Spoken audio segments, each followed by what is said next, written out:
Come in right over here. Let me show you something. A squirrel has eaten a hole through the screen in my screened-in porch. And now we're gonna fix the problem by replacing this screen. Too late to go back now.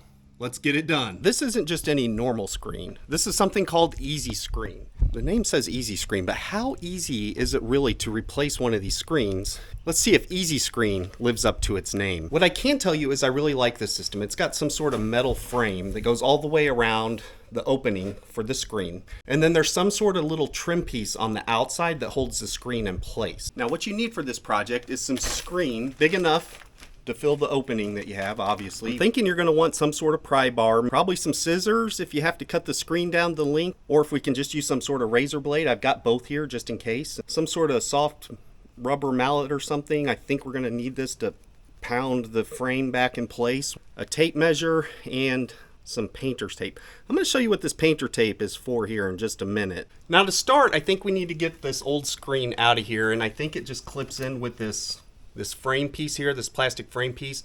I'm gonna use this pry bar, and I'm hoping this comes out pretty easy because I don't wanna break this. I don't have any extra, and I don't wanna buy extra. I just wanna replace the screen. First one came out pretty easy, so that's good. Now I'll just work on the other pieces, and I think I'm probably gonna label these as I pull them out so I know which one's the right and the left and the top and the bottom in case they're off by just a little bit of measurement. That way I get them back in the same orientation they came out. And I think it's working better to actually pry it from the outside. Just gently, just working my way up really slowly here. And what I can tell, it helps to pry it from the outside, not the inside part where the screen is. And of course, as soon as I say that, we're actually in a corner here. I can't get to the outside edge. So that plane's out the window.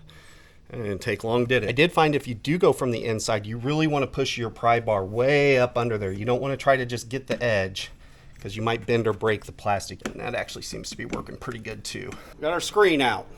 Step one done. Now to start installation, I'm just going to measure how big my screen opening is. About 62 inches by 14 inches or so.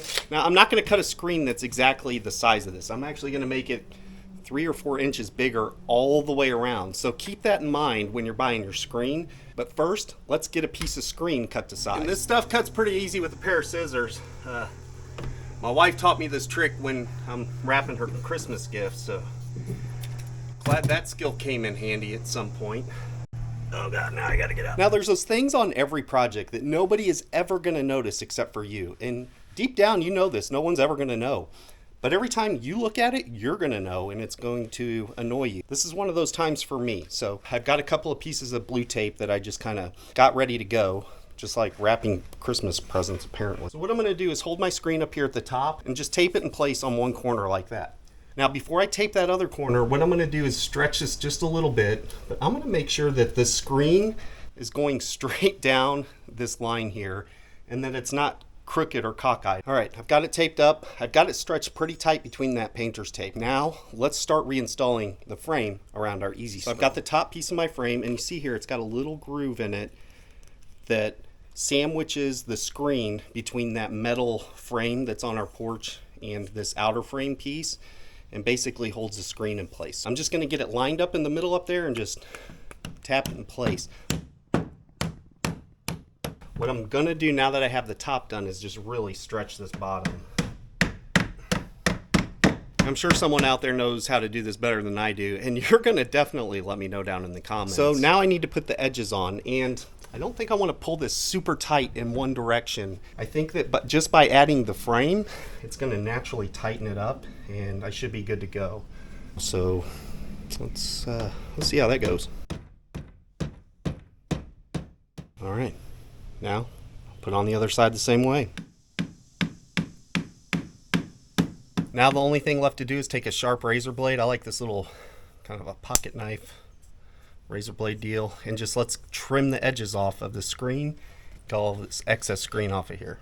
Overall, this just took a few minutes. This EZE Screen looks great. This is definitely something you can do yourself. Now we just need to keep this guy from coming back, and I don't think he is. My wife ordered chickens through the mail, which I didn't know was a thing, and she was using our screened-in porch as a chicken coop. Make sure you're subscribed down below. Go check out the videos of that chicken coop. It's really, really cool, and hopefully I'll see you next time, but he won't.